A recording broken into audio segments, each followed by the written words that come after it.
Hey, what's up, Fit Soldiers? We're going to talk about a Physioball crunch today. So, if you've got a ball, awesome.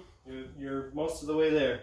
Okay, have a seat on the ball. You're going to walk out on the ball and then come back so you're sitting right on top of the ball. Okay, if I go too much further towards my head, then I'm going to go head first. So don't do that, but get right on top of the ball.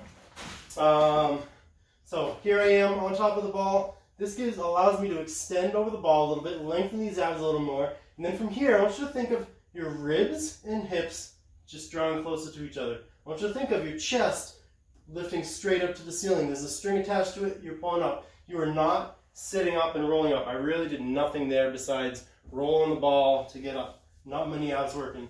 Okay, so get right on top of the ball. You can support with your head, with your hands, crunching, drawing this rib and hip closer to each other, trying to draw that belly button in, and then lifting your shirt, your chest straight up to the ceiling.